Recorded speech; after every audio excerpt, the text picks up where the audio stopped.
Hi, everybody, and welcome to the Connections with Cass podcast. My name is Cass, and I am your host. I am a psychic medium and spiritual coach here on this earth to help bridge the gap between the spirit world and the physical world. And in today's episode, we're going to be talking about the chakras. Again, we've talked about the chakras in the past, but I recently held a chakra balancing workshop.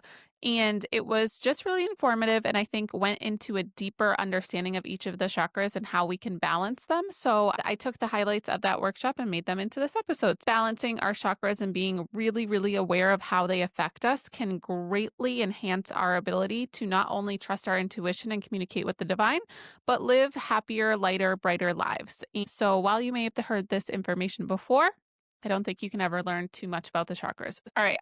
So when we are walking around, basically how I imagine it is that we have an energy bubble all around us and within us, because just like our loved ones and spirit can be all around us in the air, our energy exists within our body and externally. So it's emitting from our soul, which is a stream of energy that exists with us. And that is connected to something greater. That is the beautiful energy of unconditional love and light that is the creator, God, source, universe, etc. And so this energy is emitting from us, coming into us. And as it comes into us or moves out of us or is processed within us, that energy is processed through the chakra system. And so this energy that you may feel from someone or pick up on someone, in front of you in the grocery store, or divine communication is coming in, is going to go through different chakras in order for you to pick up and perceive the energetic communication and information for you to then consciously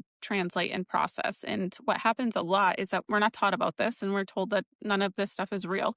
So we're walking around just super unconscious of it. And then the second part of that is that our chakras are also processing our emotions too. So when we are having an argument with someone, they're emitting energy, we're emitting energy. And I always say that our energy matters a lot more than our words, because what's happening is that our words have energy. But if our words aren't in alignment with our truth, with what we really feel, or are not truly in sync or characteristic of our true self, and the truth and the peace and the love that exists within us, and our words are different. So we can say whatever we want, but what's happening is our energy is being pushed into somebody else's energy, and then they're processing it through their chakras. And so they're feeling what we're experiencing just as much as hearing what we're saying. And so each of the chakras that we'll go through today helps process that energy. And it's two things can happen. One is that our energy is going to trigger any energetic blocks in that other person, and vice versa. If somebody's talking to you and you have energetic residue from traumas, wounds, conditionings, and programmings that don't allow that energy to come through in a clear way, it's going to get stuck and it's going to trigger you, and you're going to react differently than you would if you were a clear channel and understood that and really felt that everybody's on a divine journey here. Everybody's going through their stuff, and their stuff is theirs and our stuff is ours. When their energy comes into our awareness, typically we have that residual energy that's blocking us that then makes us feel attached to what they're saying. And then that can make us really uncomfortable and reactive and all the negative kind of sides of being human. So it's super important to just check in with your chakras and clear them. So this is a large part of shadow work, or at least the way I do shadow work. And if you're interested in any of this, I have a long form video called Shadow Work and the Ego on YouTube, but it's also a podcast episode on Spotify and YouTube. So we will start with the root chakra. If you're like totally unfamiliar with chakras, you've probably seen a poster of somebody doing yoga with like dots outside of their body. And so there's the red dot at the base of the spine, and that's your root chakra. So if you imagine like a beautiful ball of red energy, like red divine light that is taking in information related to and processing the information related to the practical aspects of life, or the grounded parts of life. So food, water, shelter, money, like basic needs, as well as the root of your human, which would be your childhood relationships and childhood trauma and different experiences that you had as a child. So with the root chakra, when you're looking to balance it, you want to really just check in with yourself. I think a lot of times, especially with money, even like if we don't like the house we live in or we're having problems with finances, we can get in a very scarce mindset with those things because of our childhood conditioning and programming. And it doesn't have to be major trauma that exists in childhood regarding money. But if your parents were always talking about money and saving money and or being very frugal, that can cause uneasiness within this energetic center that then leads you to be uneasy and to do certain things in your life that are characteristic of you feeling balanced within the energy of money within your root chakra. And so it's really important to kind of go into those childhood places and just say, like, you know what, that's how my parents acted, but that's not how I want to act, and rewrite your story and come into acknowledgement of the difference between your true self and what has just accumulated in there from what you've been taught. Really, the whole point of balancing all of these chakras is to come into a state of peace that whatever is happening right now in your current reality is exactly where you're supposed to be, and to find peace and balance in that and find gratitude in that and make the most of it. And so there's no need to be worried about money. I know that's crazy. There's no need to be worried even about your health. Like, what you have right now is what you have, and that is perfect. And it can go up, but it can go down. Anything in life can go up and it can go down, right? So it's super important to just find peace and balance. And there's a lot of things that, as long as you're making strides to do better, including doing this work and balancing this chakra, that's all you can do. And we get really in our heads about we're not doing enough, and then we worry about what we should be doing. Just doing the work to heal and being comfortable in the present moment can be so helpful in living lighter lives. And as soon as we start to live lighter in our day to day and like in our own energy by clearing out these chakras, guess what? Our whole vibration shifts. And then we attract more positive, lighter experiences into our reality. And next thing you know, you have more money. And the thing is with money or food, water, shelter, and the material kind of aspects of life is that we could win the lottery tomorrow, but can we hold the energy of that experience so that we don't spend it all, give it all away, and blow it all at the casino? I don't know. Or buy a house that's too expensive. So you hear about lottery winners like losing all of their money, and it's because their root chakra is unbalanced or unhealed, and they're not able to carry the frequency. So they attracted the frequency, but they can't carry it. And that's also the issue with like modern day manifesting, where we're manifesting certain outcomes and needing a certain amount of money or whatever it is, but then we get it and it doesn't feel as good as we thought it was going to, and or we can't hold it. So super important to just balance this. How do we balance it? Do some journaling about your experience in your childhood with these parts of this chakra. So look at how your parents, even if you had an abundance of food growing up, but your mom always my dad did the cooking actually. So my dad would always use like the last scraps of it. And it cultivated this feeling of, well, what if we don't have enough tomorrow? Again, it's not that you had major trauma, that you didn't have food in your childhood, but you're carrying that energy of scarcity. And it's really important to clear that out and come into a more stable sense with this chakra. So doing journaling regarding your childhood and the difference between the reality, like the truth of the human experience, and what you have right now. Like if you have food right now, you're good. You're good. And obsessing over not having enough or obsessing over having too much so that you never, it's not good for you. Have enough and feel settled in that. And then really journal about the contrast to how you were raised versus how you want to be now, and then commit to living that way. And so just like being really practical and really rational is helpful, but noticing that contrast in your journaling is the key. Other things that you can do to ground yourself are eating root vegetables. I know that sounds crazy, but carrots, beets, why am I blanking on root vegetables? Sweet potatoes, like hearty vegetables are good for grounding it, and as well as like actually grounding in the earth and getting out in nature is the best thing that you can do. We get so in our heads about this human experience and we're going to do this and going to do that. And we really should just be going outside. We really should just be putting our feet in the earth or going for a swim in the ocean, going for a swim in the lake, and immersing ourselves in actually touching the earth. Our human body literally carries a frequency that is aligned to Mother Earth, the energy of the earth. It's alive. The earth is alive. They call it a floating rock, but it's a lot more than a floating rock. It's alive and it has energy, just like we have energy. And our energy and this earth's energy is made to help each other, to like recalibrate us. So go outside and put your feet in the earth. If I go swimming, it jolts me into like, whoa, like I am a part of this earth and I need to connect with this earth in order to feel balanced and stable. Another thing that will really remind me of that is a lot of times women's cycles are actually linked, especially if you're not on any type of birth control or medications that would affect your cycle. Either the full moon or the new moon. If you have your period on the full moon, that is considered your dark feminine or intuitive side of your divine feminine nature. And then if you are having your cycle start on the new moon, that is your more nurturing, kind of practical aspects of your divine feminine. And you're probably more in tune with that. So new mothers are known to be on their new moon cycle, or people that have just bought a house even will switch into the new moon cycle. Whereas people who are going through spiritual awakenings are very into intuition and spirituality and called to explore that.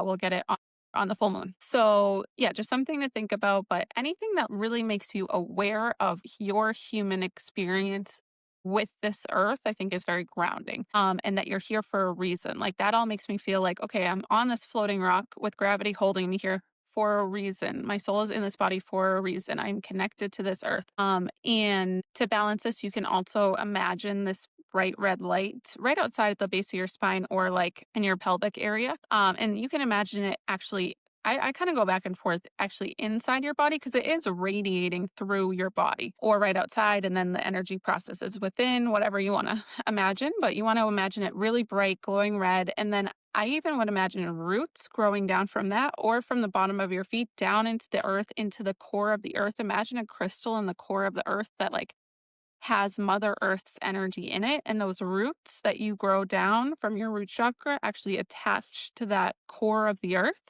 and then pull Mother Earth's energy up. And then that like alivens the red, beautiful energy and allows it to spin in a really balanced way and allows everything to flow. You just want to imagine everything flowing. So that is the root chakra. All right. And now we're going to move up into the sacral chakra. So the sacral chakra is right below your belly button. It is an orange light. So same kind of orange, beautiful ball of light right outside your body, or you can even imagine it within your body. And just imagine it kind of being like this energetic portal, like bringing in information and putting out information. I meant to say that with the root chakra or the sacral chakra, an example of energy coming in that would cause the root chakra to be unstable. So say you start a new relationship. Let's just say you have a financial fear of not having enough money, for example, in the root chakra. You have a financial fear of not having enough money. You're a saver. You plan everything down to the penny, and it makes you feel really safe to do that. And when a penny is missing or you spend an extra penny at the grocery store or whatever it is, you feel stress inside. And you've never worked on that before. So that would be something to work on. But what can happen when we go out into the world and we meet new people or we're in relationships and stuff, what happens is that, say you start to date someone or even have a friend that you start spending time with and like going to dinner and stuff, and they're the complete opposite. They're a spender. They're just going to swipe the card and not think twice about it. And they keep dragging you to all these places and they're swiping. And your throat chakra is a little blocked too, so you don't speak up. What happens is that their energy and their way of life is actually entering that root chakra and activating it and saying, this isn't safe. This isn't what we know. This isn't what we learn. Like imagine all these little cells or energy particles within that root chakra, like reacting like, no, I don't like this. I don't like this. And then that causes your nervous system to react. And then that causes your mind to loop. And next thing you know, you're not enjoying yourself with your friends that 10 minutes ago before you started spending money, you were having a great time with. And that's why it's so important to be centered and balanced and grounded into your experience and be able to speak up for yourself or whatever it is, but really be able to just like connect with your root chakra and be like, I'm grounded into this moment. You know, I plan to have some fun with my friend today. I'm going to buy whatever I want. They're going to buy whatever they want. And this is okay. And what their experience is their experience. I'm not going to worry about them because that's another thing that we can do. You know, you see your kids or your partner or friends doing things that we wouldn't do regarding the materialistic aspects of life, and we want to like shift their realities for them. That's their energy. We have ours, and that's all we have control over. So to move up into the sacral chakra, this is your creativity and your processing of emotions and your sensuality. And that's not necessarily sexual. It's also just like your energetic senses and your physical senses too, which is creativity in a sense as well. So I do look at the sacral and the heart chakra in a little bit of a different way than other people. So you might hear the sacral chakra be talked about in a slightly different way. This is just my take on these chakras for the record, based on what I feel and see from them. So the sacral chakra is where we are able to process our emotions in a healthy way. And because of our childhoods, because of our relationships throughout our lives, we really become blocked at processing our emotions well. And a lot of times when energy is coming in from another individual, we are immediately reacting based on our traumas, wounds, conditionings, and programmings in order to keep us safe. So again, imagine those like little energy particles within your sacral chakra that should be moving in a really balanced way, but they're like, "Stop, stop, stop." And other things that can really limit that would be like if you're not stuck in feeling the passion for life and feeling alive and feeling excited for the day. This is really your sacral chakra, and it's something really important to focus on. The sacral chakra might be the most imbalanced, but I think it's one of the easiest to heal, truly, because we have pretty much full control over our emotions, but we're just not taught that we are. We have the ability to regulate our emotions, but we're just not taught that, so we don't do it. But as soon as you learn how to regulate your emotions and you become very perceptive of your reactions and your triggers, really balancing this becomes second nature. I mean, it's hard. You have to consistently do it. And I would say every single day when you notice you react in a way that really causes some like fire in your chest and in your nervous system, and or you have this thought loop that starts, it's just taking that moment to notice it and saying that's not me. And sacral chakras can also really play into addiction as well. So any addictive tendencies that you have, whenever you feel unsettled emotionally is when you're going to go use those vices, typically, from my personal experience. If I'm balanced at peace and solid within my true self, I don't have near as much of a tendency to feel like I need something external to fill the void. Also, if you carry a lot of weight around your midsection, that is a sign your lower midsection, which I do, that's where I carry all my weight, is a sign that your sacral chakra is imbalanced as well.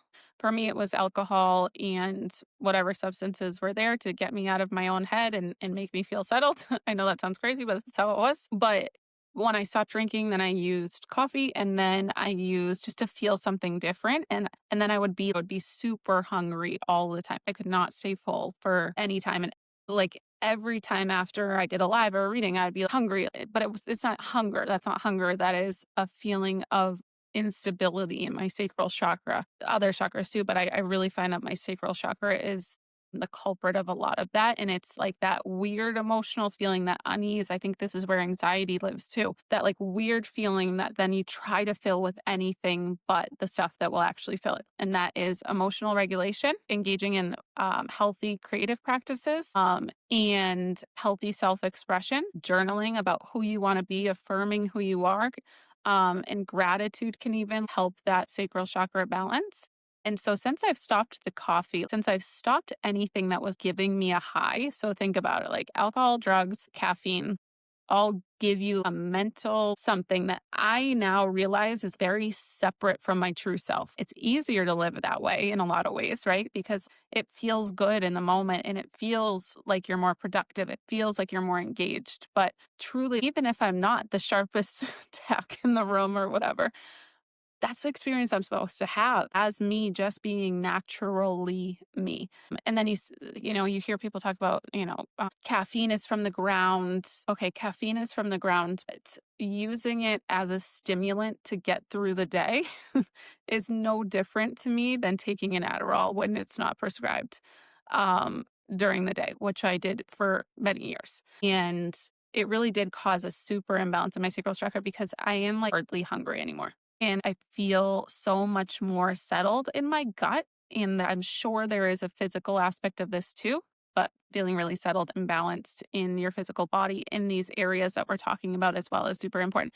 And that's the other thing that I should mention with chakras. These two are going to be the longest. So we'll move through the other ones a little bit quicker. But with your chakras, because they are a part of your body, any of the organs or internal things that are in the areas of these chakras are affected by the chakras. So with the root chakra, like your reproductive system, your sacral chakra is more your reproductive system, but your root chakra is like literally your lower back and your hips and that area. And then your sacral chakra would be like your reproductive area and some of your abdomen. So I really believe that even like a lot of autoimmune diseases or anything regarding your health, if you have certain areas of your body that you always tend to have something going on, I would really look into the emotional connection to your childhood trauma, wounds, conditionings, and programmings that you haven't delved into yet in order to really try to understand why those are happening on a energetic level. If you really want to go down the woo-woo road, which I have realized, and just this is in the past couple of months, how the mind, body, spirit is not, it's not mind, body, spirit. It's all this, it's all the same. It's human. Like it literally is all dependent on one another. And we have to be in alignment with all three parts and our connection to something greater in order for our body to work properly. Our body is not going to work properly if we're in a stress state. Our body is designed to heal itself. For me now, like if something arises in my body, my first thought is, why is the energy there? Like, okay, something is going on within my body. Why did the energy migrate to that area? Do a little research, and then balance the chakras and release the tension and bring in the light from above. And I have a lot of like information on this in that shadow work in the ego video on YouTube. So I won't get into it, but utilizing this for health issues too can help, and bringing in the light for health issues too. Okay, solar plexus, we're halfway there. Solar plexus is, my gosh, the sacral is orange, not yellow. Why did I keep saying yellow? The sacral chakra is orange. The solar plexus is yellow. So the solar plexus is your ability to make decisions that lead you to your highest good. That is different than it is described on many different platforms, books, all of the things. It's your willpower, they say. And so, but I take it a step further with spirituality. Like, yeah, it's your willpower, your drive to move forward in life, but for me, moving forward in life is just becoming in alignment with my guidance, my team, my energy within, and then allowing life to unfold. And so when I'm making decisions that are in alignment with my highest good, it's because I'm connected to, not my ego, and I'm not scared of what's going to happen. I'm just going to trust that I'm making a decision that's leading me to a higher vibrational life. So when the solar plexus is imbalanced, one of two things can happen, and you can flip flop back and forth too, the chakras and how to balance them. So the solar plexus, if it is imbalanced in one direction, it would be that you're very in your ego. You're making decisions out of a need to prove something, greed, power, that kind of thing. On the other side of the solar plexus, you're in a fear state where you're very indecisive. You can't make a decision because you feel like it's going to be wrong, and you don't feel like you have the power to, or you have the strength to make a decision. And you rely on others to make the decision for you, or you're constantly seeking external validation for your decisions or external support for your decisions. And you can actually be both at once. And with the solar plexus, it's no coincidence that it's right next to the heart, because there's all sorts of different theories on how to balance the solar plexus. But for me, it's just surrendering and just being very aware that whatever decision I make, there's a plan for me. And there's a purpose in that decision that I've made. And that even if it's quote unquote the wrong decision, I'm going to learn from it. Now, the problem is that we make these decisions and they're the quote unquote wrong decisions. And then we don't learn the lesson. So we keep repeating it. So when we make a decision and it doesn't work out in the way that we intended, we have to then be like, okay, I see where I might have gone wrong there. And shift your mind, shift your nervous system to not continue to make that same choice. And that can really like empower us in our solar plexus. And the solar plexus can also be our like willpower, but like our spark for life too, along with the sacral chakra. Like the sacral chakra is your creative spark and your feeling of excitement for the day. And then the solar plexus is actually carrying out that spark, that creative spark. You have that little spark in you. Are you going to actually take advantage of it and use it for your highest good? Or are you just going to let it fizzle up? And when you have that creative hit or that little excitement for something, allowing that to move up into your solar plexus, I actually will imagine a fire being lit in my solar plexus. And that's my soul burning through. Like, let's do this life. Like, let's live. Let's really live.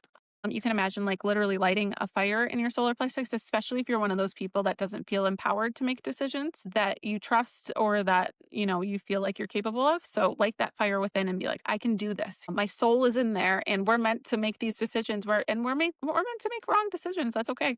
We're meant to live. We're meant to make mistakes, learn from them, and keep going. So that is the solar plexus. And the solar plexus, there's no coincidences that it's right next to the heart, because really when we are making those decisions and we're connected to our heart space, which is our portal of unconditional love and light and connection to the divine, that's really all we need in life. We don't even need our mind. Like, as long as we're making decisions, even if they're the wrong decisions, but our heart's in the right place and we're learning from it, that's literally all that matters. That is what we're here to do, from my opinion. So the heart chakra, there's a lot of things about like self-love with the heart chakra and all this. I look at the heart chakra a little differently than I've seen it described in books and it's spoken about. I believe that the heart chakra is simply the energetic center or portal for us to open up to the fact that we are souls here having a human experience and that we are not creating our life. We are co-creating our life. We are protected, guided, and loved by something greater than us. There is life after death, and that we are all here for a unique reason and a purpose, and that when we tune into the energy that created this experience for us, that is when we can live out the most peaceful, balanced, happy, purposeful, and feel loved truly, even when we're alone. And take care of ourselves in the way that we should. Like, when we recognize that we're divine creatures here on this earth, like that's when we want to take care of ourselves. I actually heard something last night where they were talking about becoming best friends with your body. Like, you can imagine God, universe, source, creator said, here's this gift, this glass container that you get to carry around with you when you go to earth. And if you bring it back in perfect glass structure, you complete a lesson. Your soul evolves even more. What would you do with that glass container when you're here on earth? You take care of it, right? That's your body. That's literally your body. You don't have to be scared of it, but you just got to take care of it. And you'll want to take care of it when you feel your connection to the divine. And I think that's what shifted with me and the coffee as well. Like, now that I can feel my body and there's no substances that are shifting me away from that, and I'm less distracted by the feelings in my gut, even because I was always like kind of distracted by the gurgles and like the gnawing feeling in my stomach. Now that I can feel that, like I feel like I want to eat vegetables. Like, I know it sounds crazy, but I like don't have the sugar cravings, and I just want to like support my body. So that comes from, I believe, me actually being able to feel this love a little bit deeper and like ground into this experience. So that is the heart chakra. So the most important thing that you can do with your heart chakra is just develop a deeper relationship with God, source, universe, divine, creator, whatever you want to call it. And if you're developing mediumship too, as I always say, you can study mediumship, you can practice mediumship, you can learn all the technical ways to do mediumship. My mediumship has not changed other than when I open up my heart. That's it. My readings are exactly the same from 2 years ago when I started to now, other than when my heart is closed versus when my heart is open, based on like stress that's happening in my own life or doubt or fear that I have in my life. So really, really connecting to your heart space and a connection to God, source, universe, creator can help you really open up to the reality of being human and settling into being human in this life. Okay, throat chakra is next. The way that we communicate with each other is very harsh, and so our throat chakra is very easily blocked. The throat chakra is your ability to communicate your truth. Now, your truth is not what your mind tells you, and it's not your nervous system's reaction to what's happening in your external reality. Your truth is your soul's true, unconditional love and light. And having your throat chakra imbalance can be one of two things. You feel fear of speaking up for yourself, and or you lash out and speak out and say things that you later regret. And there's varying degrees of being imbalanced in the middle of that, but you get the point. But the throat chakra is also audible communication from the divine. So telepathic communication with your loved ones, hearing different things, really like getting control of your inner monologue, the ego, can help balance your throat chakra, because that allows space and room for you to hear the divine communication. That's number one. Number two, really taking note, and you should journal about this right now. How often, what percent of the time in your conversations do you speak too soon or say things harsher or overshare versus how much do you feel fear of speaking up? And that is really what you need to work on. And I'll refer you back, just for the sake of time, to that Shadow Work in the Ego video and podcast episode on YouTube for the throat chakra, because it's really important to just speak when your soul needs to speak. You don't have to prove anything to anybody. You also don't have to hide what you're feeling. But you also don't have to tell everybody how you're feeling. Your emotions are your emotions. If you're in a position to share that and you feel called to, absolutely share it. But speak your truth. Speak the unconditional love and light from your soul, not what you think people need to hear, and or shift things in a way to be more palatable for people. And that's really hard. It's super hard. But this is a blue light right outside your throat. And so especially if you're in an argument with someone and you want to say something, but you shouldn't because you're working on your shadow work, you can just imagine this blue light just calmly moving right here and sending the energy into your throat and relaxing your throat. And I have problems with my throat chakra prior to my spiritual awakening. Literally could not talk about my feelings. My mind would go blank and I would have no words. I could write about it. Like if you asked me to write a letter about how I was feeling, I could write about it, but I could not speak it.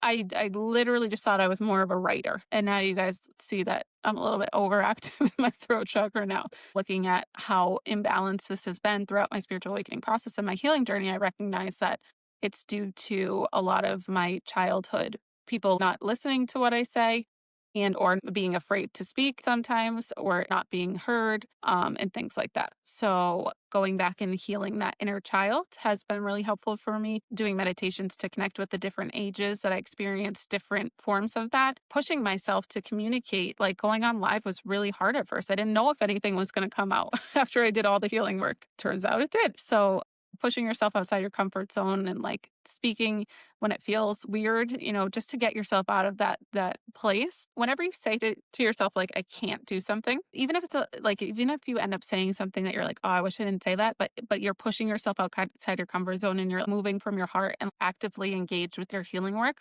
it's okay to make mistakes and you'll learn from them. You'll learn, okay, I could have rephrased that even in a truer way. And so the other thing I want to talk about it with the throat chakra and healing the throat chakra and healing the heart as well, this is very connected to the heart, is don't lie. Literally don't lie.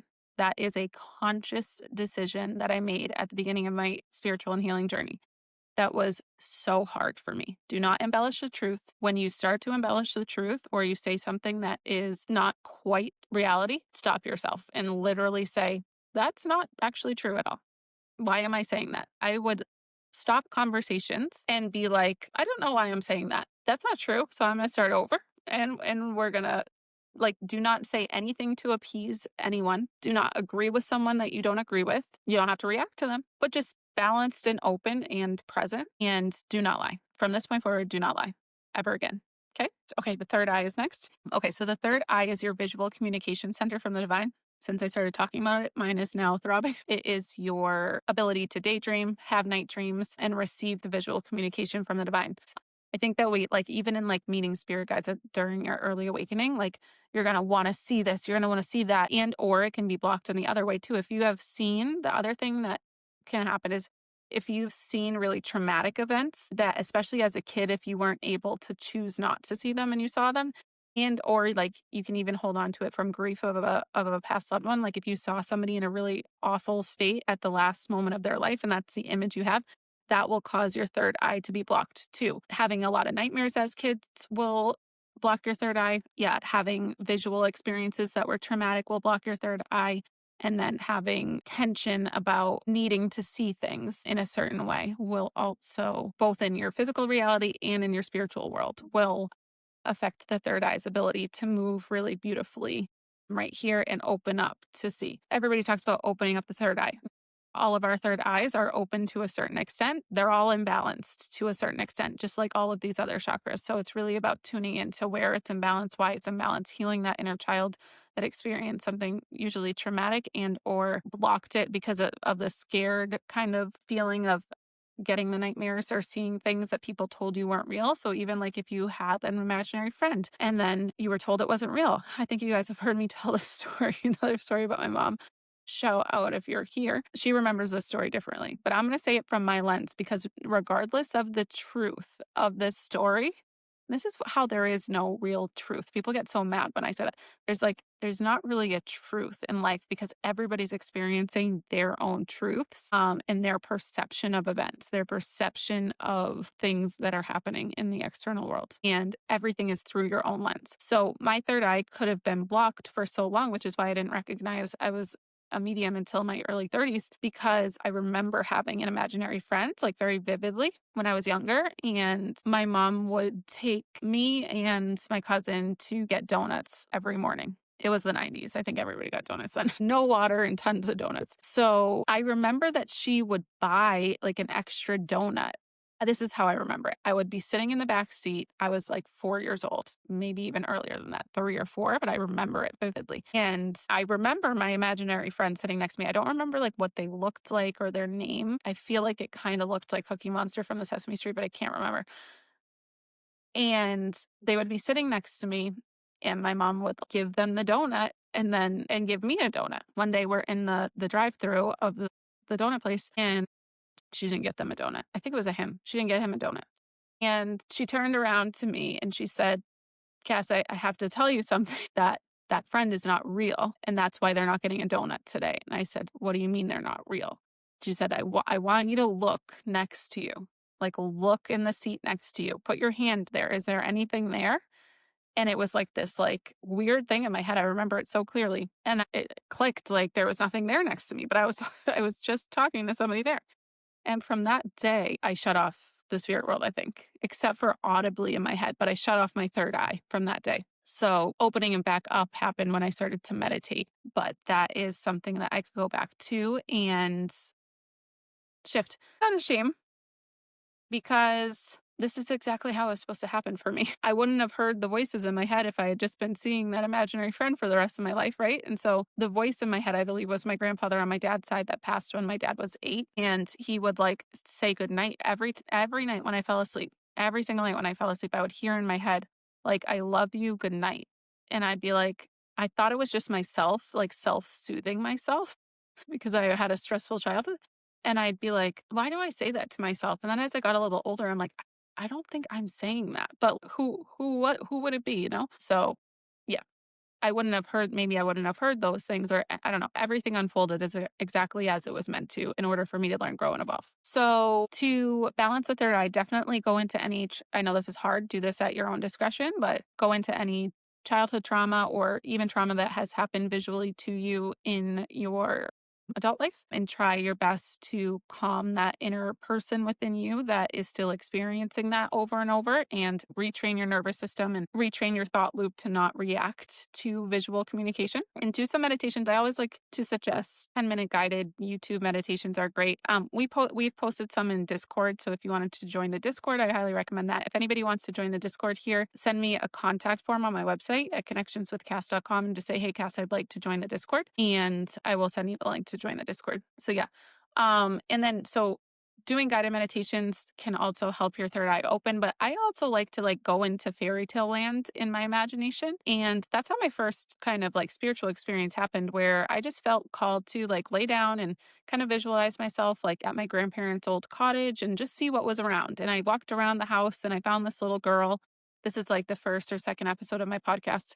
But that was just like, I was just exploring the spirit world in my imagination, like a really beautiful place. Like I love being near the lake and hearing the water and just going in your imagination. I just recommended to a couple of you that are in coaching or other sessions with me, like to take yourself on a vacation. Like imagine yourself actually going to, Australia or wherever and meeting the kangaroos, and imagine yourself exploring the land and seeing things. And then imagine that you find a door that's a portal to the magical side of Australia, and you open the door to the outback and you walk through the door, and then what's on that side? Like it's the outback, but magic. So then there's unicorns and then there's fairies, and see what's there. And I swear to you, it sounds crazy, but it's real. It's literally real. So yeah, so go into like a fairy tale land and just see what's there and see what signs are there for you. But maybe an animal comes up and walks by your side as you walk through this magical land. That animal is probably your spirit animal. Look up the symbolic meaning of that spirit animal. Okay.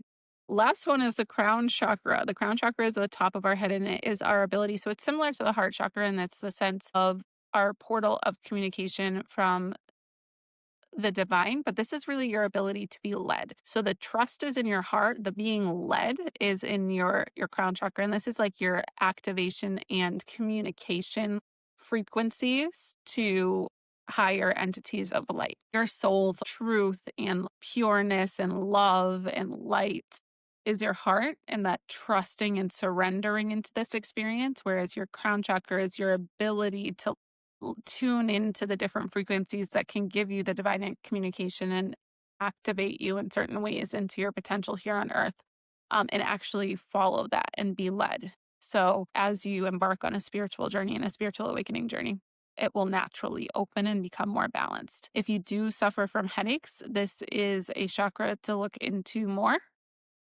and to release the stress of needing to know who, what, when, where, why, what's going to happen next, and to just allow the communication to come through and to enter your heart to trust, and then let that lead you through your solar plexus, and allow yourself to feel it in your sacral. It just has to flow through you. You don't have to know everything. And I think that it gets a little tricky because the ego and the overthinking mind does play a part into the ability for the crown chakra to function and open, but the ego, that also affects everything. So, but we just want to calm our minds and allow the communication to come in. And I find that headaches in particular, we will not know everything that's going to happen next. And yeah, just relaxing into this human experience and opening up to the divine communication from above. And that's where the light comes through you and activates you and relaxes you. And doing any sort of meditations that brings light through your crown chakra and cleanses everything in you is super helpful. So those are the chakras. Balancing them is all about just getting into the wounds, the traumas, the conditionings, and the programmings that cause energetic residue to build up in them for you not to experience them in their balanced capacity in order for you to live your truth. So finding yourself through these creative exercises, through being honest, that's where you find yourself, you find your purpose, you find who you really are, starting to live in that instead of your wounds, conditionings, and programmings, while also like stopping the reactions through your nervous system and your mind and channeling light through all of them and relaxing, which that video on YouTube will help you with. Um, and yeah, just a consistent practice to help you. All right. Thank you guys for joining. And if you guys liked this and are interested in working on these more, we talk a lot about all of this stuff in the shadow work class. And the shadow work class is meeting on Thursdays at 8 p.m. Eastern Standard Time. We meet and we do a mix of lecture, journaling, and then meditation. And then I send some Reiki healing at the end to help you process anything that came up emotionally. But the topics for each week are available. I just did a post about it and is up on my website. So you can look at that and sign up for it on my website if you'd like. And then if you've taken the shadow work class in the past or just want to like chat about certain aspects of your shadow work and stuff, I have the individual coaching session too. All right. Thank you guys. Have a beautiful, beautiful night.